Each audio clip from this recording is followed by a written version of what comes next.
Hi friends, ಎಲ್ರಿಗೂ ನಮಸ್ಕಾರ. Welcome to V studio. ಇವಾಗ ತಾನೇ ಇಂಡಿಯಾ ವರ್ಸಸ್ ನ್ಯೂಜಿಲೆಂಡ್ ಮ್ಯಾಚ್ ಮುಗೀತು. ಎಸ್, ಆಬ್ವಿಯಸ್ಲಿ ನಮ್ಮ ಇಂಡಿಯಾದವರು ಈ ಒಂದು ಮ್ಯಾಚ್ನ ಗೆದ್ದಿದ್ದಾರೆ. ಆ್ಯಂಡ್ ಈ ಒಂದು ಮ್ಯಾಚ್ ಇಷ್ಟೊಂದು ನೆಕ್ ಟು ನೆಕ್ ಫೈಟ್ ಇರುತ್ತೆ ಅಂತ ಖಂಡಿತವಾಗ್ಲೂ ಅಂದ್ಕೊಂಡಿರ್ಲಿಲ್ಲ. ಬಟ್ ಒಂದು ವಿಕೆಟ್ ಎಲ್ಲನೂ ಸಹ ತಿರ್ಗಮುರ್ಗ ಮಾಡಿಬಿಡ್ತು.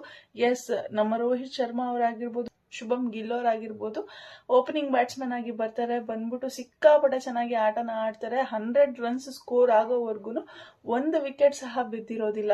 ಅಷ್ಟು ಚೆನ್ನಾಗಿ ಆಟನ ಆಡಿ ಒಂದು ಒಳ್ಳೆ ಬೇಸ್ಮೆಂಟ್ ಅನ್ನ ಸೆಟ್ ಮಾಡಿಕೊಟ್ಟಿದ್ರು. ನಂತರ ಶುಭಮ್ ಗಿಲ್ ಅವರ ವಿಕೆಟ್ ಹೋಗುತ್ತೆ. ಅದಾದ್ಮೇಲೆ ವಿರಾಟ್ ಕೊಹ್ಲಿ ಅವ್ರು ಬರ್ತಾರೆ. ವಿರಾಟ್ ಕೊಹ್ಲಿ ಅವ್ರ ಮೇಲೆ ಸಖತ್ ಎಕ್ಸ್ಪೆಕ್ಟೇಷನ್ಸ್ ಇತ್ತು. ಸಖತ್ತಾಗಿ ಆಡ್ತಾರೆ, ತುಂಬಾ ಚೆನ್ನಾಗಿ ಒಂದು ಪರ್ಫಾರ್ಮೆನ್ಸ್ ಅನ್ನ ಕೊಡ್ತಾರೆ ಇವತ್ತು. ಯಾಕಂದ್ರೆ ಫೈನಲ್ಸ್ ಆಗಿರೋದ್ರಿಂದ ನಮ್ಮ ಒಂದು ರನ್ ಮೆಷಿನ್ ತುಂಬಾ ಚೆನ್ನಾಗಿ ರನ್ ಅನ್ನ ಸ್ಕೋರ್ ಮಾಡುತ್ತೆ ಅಂತ ಅನ್ಕೊಂಡಿದ್ವಿ. ಬಟ್ ಆ ಒಂದು ಎಕ್ಸ್ಪೆಕ್ಟೇಷನ್ಸ್ ನ ವಿರಾಟ್ ಕೊಹ್ಲಿ ಅವರು ರೀಚ್ ಮಾಡಿಲ್ಲ. ಬಂದಂತಹ ಮೊದಲನೇ ಬಾಲ್ಗೆ ವಿಕೆಟ್ ಆಗಿ ಮತ್ತೆ ಡಗೌಟ್ ಕಡೆ ವಾಪಸ್ ಹೋಗ್ತಾರೆ ಅವರು. ಸೊ ಆ ಒಂದು ವಿಕೆಟ್ ಎಲ್ಲಾನು ಸಹ ಉಲ್ಟಾ ಪಲ್ಟಾ ಮಾಡ್ಬಿಡ್ತು. ಅಲ್ಲಿವರೆಗೂ ರನ್ಸ್ ಗಳನ್ನ ತುಂಬಾ ವೇಗವಾಗಿ ಕಲೆಕ್ಟ್ ಮಾಡ್ತಿದ್ದಂತಹ ನಮ್ಮ ಒಂದು ಇಂಡಿಯನ್ ಟೀಮ್ ನ ರನ್ ರೇಟ್ ಕೂಡ ತುಂಬಾನೇ ಕಡಿಮೆ ಆಗ್ಬಿಡುತ್ತೆ. ಸೊ ಆ ಒಂದು ಟೈಮ್ ಅಲ್ಲಿ ಏನಪ್ಪಾ ಇದು ಈ ರೀತಿ ಆಡ್ತಿದ್ದಾರೆ, ಗೆಲ್ತಾರೋ ಇಲ್ವೋ ಅನ್ನುವಂತಹ ಕ್ವಶನ್ ಮಾರ್ಕ್ ಎಲ್ಲ ಸ್ಟಾರ್ಟ್ ಆಗೋಗಿತ್ತು. ಬಟ್ ಹೆಂಗೋ ಆಡಿ ಇವತ್ತು ಒಂದು ಮ್ಯಾಚ್ ಅನ್ನ ಗೆಲ್ಸ್ಕೊಟ್ಟಿದ್ದಾರೆ. ಅಂಡ್ ಇದಕ್ಕೆಲ್ಲ ಕಾರಣ ಆಗಿದೆ ನಮ್ಮ ರೋಹಿತ್ ಶರ್ಮಾ ಹಾಗೆ ಶುಭಮ್ ಗಿಲ್ ಅವರು ಹಾಕೊಟ್ಟಂತಹ ಒಂದು ಬೇಸ್ಮೆಂಟ್ ಅಂತಾನೆ ಹೇಳ್ಬೋದು. ಅವರು ಒಂದು ಸ್ಟ್ರಾಂಗ್ ಫೌಂಡೇಶನ್ ನ ಸೃಷ್ಟಿ ಮಾಡಿ ರನ್ಸ್ ಗಳನ್ನ ಕಲೆಕ್ಟ್ ಮಾಡಿದ್ರಿಂದ ಇವರು ಕೂಡ ಆರಾಮಾಗಿ ಓವರ್ ಅನ್ನ ಮಾಡ್ಕೊಂಡು ಬಾಲ್ ಟು ಬಾಲ್ ಹೊಡ್ಕೊಂಡು ನೆಕ್ ಟು ನೆಕ್ ವರ್ಗೂ ಬಂದು ಮ್ಯಾಚ್ ನ ಗೆಲ್ಲೋದಕ್ಕೆ ಸಾಧ್ಯ ಆಯ್ತು. ಶ್ರೇಯಸ್ ಅಯ್ಯರ್ ಅವರಾಗಿರ್ಬೋದು, ಹಾರ್ದಿಕ್ ಪಾಂಡ್ಯ ಅವರಾಗಿರ್ಬೋದು, KL ರಾಹುಲ್ ಅವರಾಗಿರ್ಬೋದು, ಕೊನೆಯಲ್ಲಿ ಬಂದಂತಹ ಜಡೇಜಾ ಅವರಾಗಿರ್ಬೋದು, ಎಲ್ಲರೂ ಸಹ ಪರ್ಫಾರ್ಮೆನ್ಸ್ ನ ತುಂಬಾ ಚೆನ್ನಾಗಿ ಕೊಟ್ಟಿದ್ದಾರೆ. ಸೊ ಇವರೆಲ್ಲರ ಒಂದು ಪರ್ಫಾರ್ಮೆನ್ಸ್ ಇಂದ ಇವತ್ತು ಇಂಡಿಯಾ ಕಪ್ ಗೆದ್ದಿದೆ. ಅಂಡ್ ಕಳೆದ 3 ವರ್ಷದಿಂದ ಈ ಒಂದು ಟ್ರೋಫಿನ ಯಾರಿಗೂ ಸಹ ಬಿಟ್ಕೊಡದೆ ಜೋಪಾನವಾಗಿ ಕಾಪಾಡ್ಕೊಂಡು ಬಂದಿದ್ದಾರೆ. ಅಂಡ್ ಈ ಒಂದು ವಿನ್ನಿಂಗ್ ಮೂಮೆಂಟ್ ಮುಂದೆನೂ ಸಹ ಹೀಗೆ ಕಂಟಿನ್ಯೂ ಆಗ್ತಿರ್ಲಿ, ಪ್ರತಿ ವರ್ಷನೂ ನಮ್ಮ ಇಂಡಿಯನ್ ಟೀಮೇ ಗೆಲ್ತಾ ಇರ್ಲಿ ಅಂತ ಕೇಳ್ಕೊಳ್ಳೋಣ. ಅಂಡ್ ನ್ಯೂಜಿಲೆಂಡ್ ಬಗ್ಗೆ ಮಾತಾಡ್ಬೇಕು ಅಂತಂದ್ರೆ ಸಿಕ್ಕಾಪಟ್ಟೆ ಚೆನ್ನಾಗಿ ಅವರು ಕೂಡ ಟಫ್ ಫೈಟ್ ಅನ್ನ ಕೊಟ್ಟಿದ್ದಾರೆ.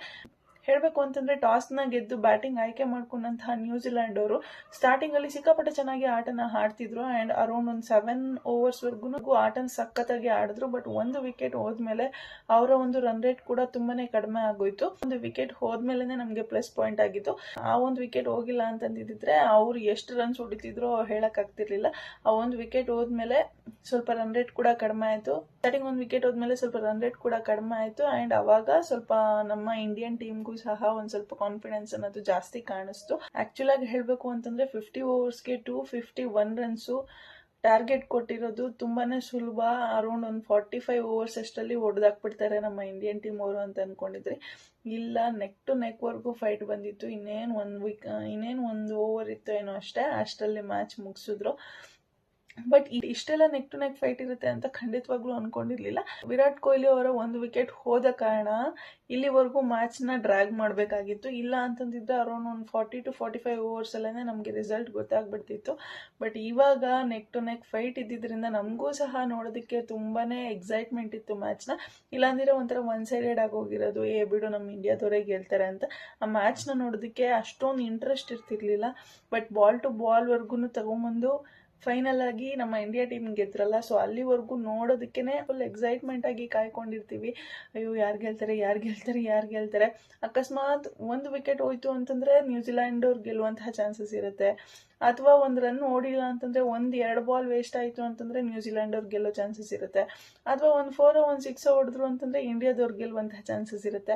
ಸೊ ಈ ರೀತಿ ಕೊನೆಯವರೆಗೂ ಎಕ್ಸೈಟ್ಮೆಂಟ್ ಇಂದಾನೆ ಮ್ಯಾಚ್ ನ ನೋಡುವಂತಾಯ್ತು. ಹೀಗಿದ್ರೆ ಆಕ್ಚುಲ್ ಕ್ರಿಕೆಟ್ ಅನ್ನ ನೋಡೋದಕ್ಕೆ ತುಂಬಾನೇ ಇಂಟ್ರೆಸ್ಟ್ ಬರೋದು.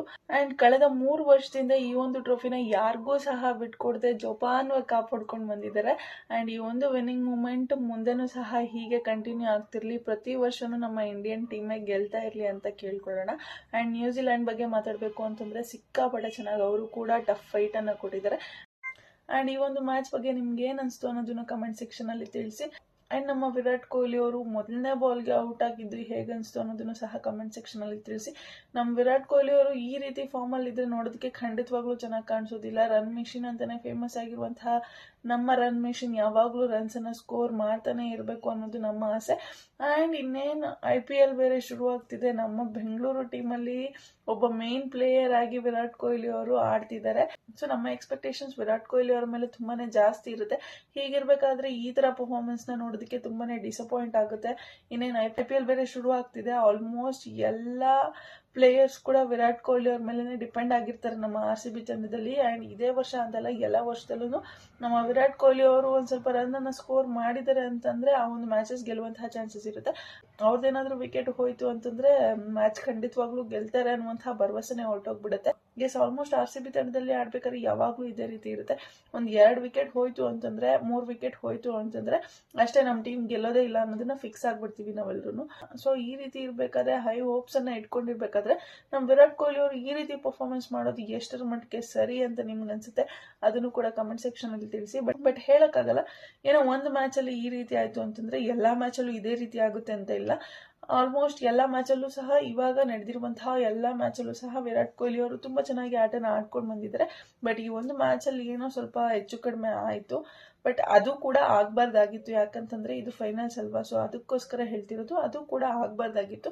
ಅಂಡ್ ಈ ರೀತಿಯಾದಂತಹ ಮಿಸ್ಟೇಕ್ಸ್ ಎಲ್ಲವನ್ನು ಸಹ ವಿರಾಟ್ ಕೊಹ್ಲಿ ಅವರು ಕಂಟ್ರೋಲ್ ಮಾಡ್ಕೊಂಡು ನಮ್ಮ RCB ತಂಡನ ಮುಂದೆ ನಡೆಸ್ಕೊಂಡು ಹೋದ್ರೆ ನಾವ್ ಈ ಸತಿ ಕಪ್ ಗೆಲ್ಲುವಂತಹ ಚಾನ್ಸಸ್ ಖಂಡಿತವಾಗ್ಲೂ ಇರುತ್ತೆ. ಅಂಡ್ ಫೈನಲ್ ಆಗಿ ಹೇಳಕ್ ಇಷ್ಟಪಡೋದು ಒಂದೇ, ಈ ಸಲ ಕಪ್ ನಮ್ದೆ ಅಂತ ಹೇಳ್ತಾ ಇವತ್ತಿನ ಈ ವಿಡಿಯೋನ ಇಲ್ಲಿಗೆ ಎಂಡ್ ಮಾಡ್ತಾ ಇದ್ದೀನಿ. ಯಾರೆಲ್ಲ ಇನ್ನೂ ನನ್ನ ಚಾನಲ್ಗೆ ಸಬ್ಸ್ಕ್ರೈಬ್ ಮಾಡ್ದಿರೋ ವಿಡಿಯೋನ ನೋಡ್ತಿರೋ ಪ್ಲೀಸ್ ಬೇಗ ಸಬ್ಸ್ಕ್ರೈಬ್ ಮಾಡ್ಕೊಳ್ಳಿ. ಹಾಗೆ ಪಕ್ಕದಲ್ಲಿರೋ ಬೆಲ್ ಐಕಾನ್ ಕ್ಲಿಕ್ ಮಾಡ್ಲಿಕ್ಕೆ ಮರಿಬೇಡಿ ಅಂತ ಹೇಳ್ತಾ ಇವತ್ತಿನ ವಿಡಿಯೋನ ಇಲ್ಲಿಗೆ ಎಂಡ್ ಮಾಡ್ತಾ ಇದ್ದೀನಿ. Thank you so much. Love you. Take care. By.